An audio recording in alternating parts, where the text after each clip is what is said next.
Hi, this is Joanne Phillips, and I'm here on a nice summer evening here in New York City. I'm here with an amazing singer-songwriter, and she does so much more. I'm here with Casey McQuillen. How are you, Casey? Good. Thank you so much. We're here at the iconic venue here in the West Village at the Bitter End on their singer-songwriter night.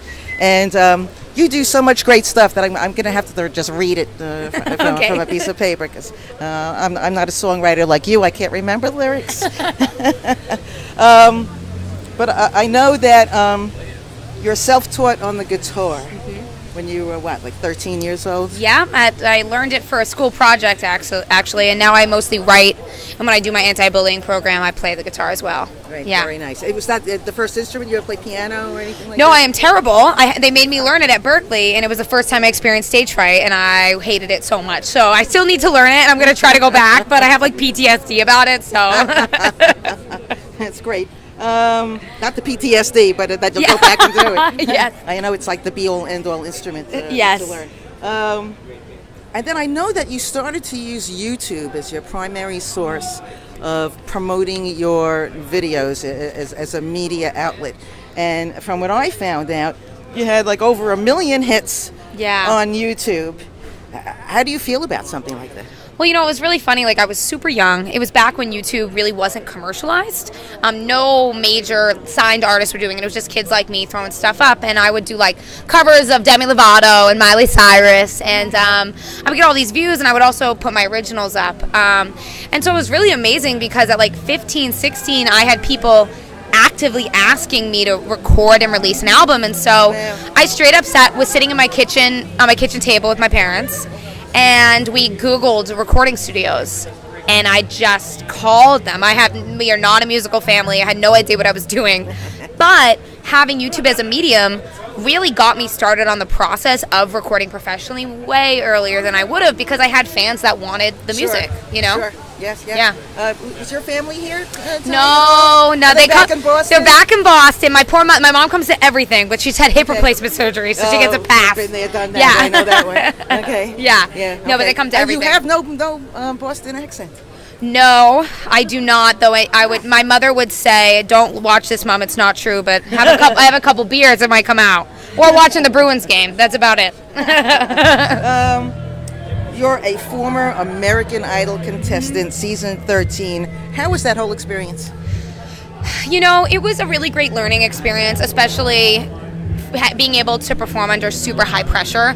That's a lot of your job, is you wait and wait and wait, and then all of a sudden you're on stage, and Idol's kind of a really extreme version of that. And so for me, I always try to it really taught me like how to just get calm and kind of zone out and focus on the music. So that was really useful for that. Right. Okay. Yeah. Is this your first time here at the Bitter End? It is my first show here. Yeah. How'd you find it? I loved it. Very relaxed. So chill. It was so little pressure because we had so many, like, all the artists on stage. It was awesome. Yeah. Great first experience. Yeah. And I will say, I told you before off camera that I was just blown away. You have, and coming from a musician, I'm telling you, you have an amazing sense of control and power and sensitivity all at the same time. Thank you. Really, Thank you so much. all wrapped up in one. So it's just amazing. You had 2 albums released on iTunes, Enough in 2010, Passenger Seat in 2011. What were your inspirations for those albums? Boys Dumping Me in high school. Those were my inspirations. And now my inspirations for my new stuff is Boys Dumping Me in college. So really there's a theme. I don't know. It's great songwriting material. That's all I can say. Excellent. Tell me a little bit about the guitar player who was accompanying you this evening. So that's my friend Charles. Everybody who follows me on social media knows Charles because he is my producer. He's my guitar player. We write together. He's a really talented musician from France, so he's super fancy. And we met at Berklee College of Music and been writing together for years now. Yeah. Great. Yeah. Awards. You got the 2015 Berklee Urban Service Award for the UMATA Tour. Yes. Now, I did some research on this UMATA Tour, which is amazing thing that you're doing. I know that you have a huge fan base of teens, young teens, and you started a charity program for UMATA. Yes. to discuss. I'm going to just read my own notes. Yes. And foster positive self-image, strong work ethics, and respect for others. Over the past 3 years, you've provided interactive school concerts. Using your original music to engage students in discussions about and bullying and self-confidence. My first thought in my head was, tell me about the interactive concerts. So the program developed really organically. It actually started as a songwriting program. When I was really young, I went into my old middle school to give a songwriting class. And I picked some songs I'd written when I was younger that I thought they'd relate to.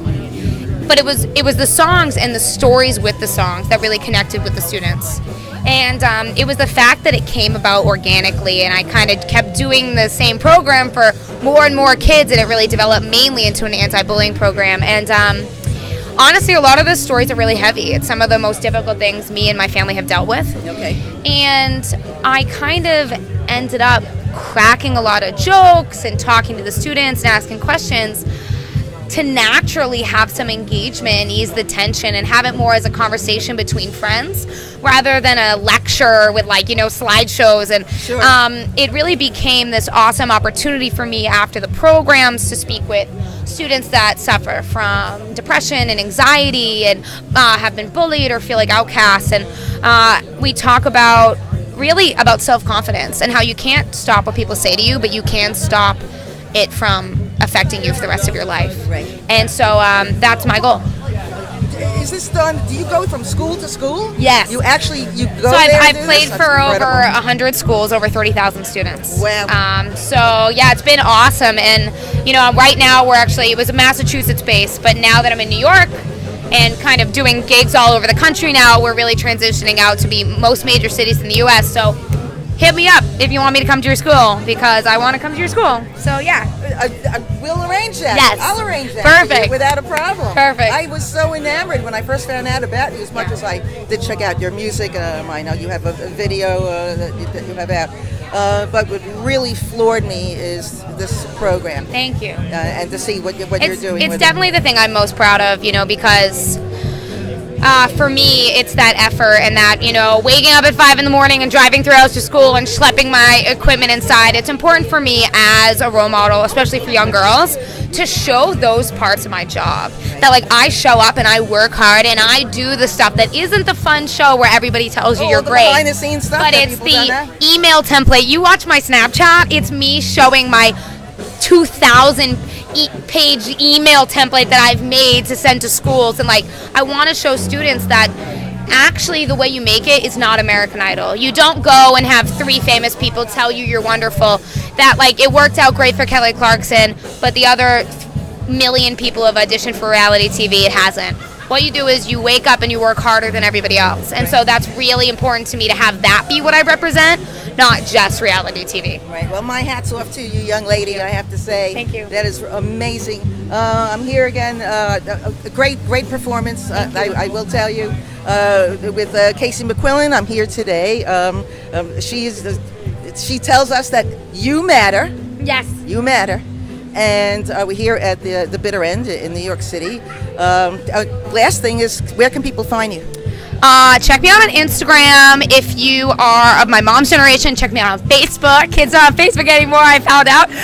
Everybody's got Twitter. And I'm on Spotify, YouTube, KatieMcQuillen.com. Try to be everywhere. What's coming up next?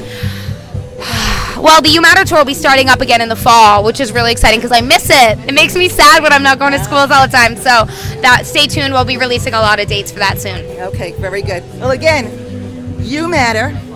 This is Joanne Phillips here at the Bitter End in New York City. I'm here all the way from the Jaybird universe. Of course, I got to do the ditching of the notes from the U.S. Press Association.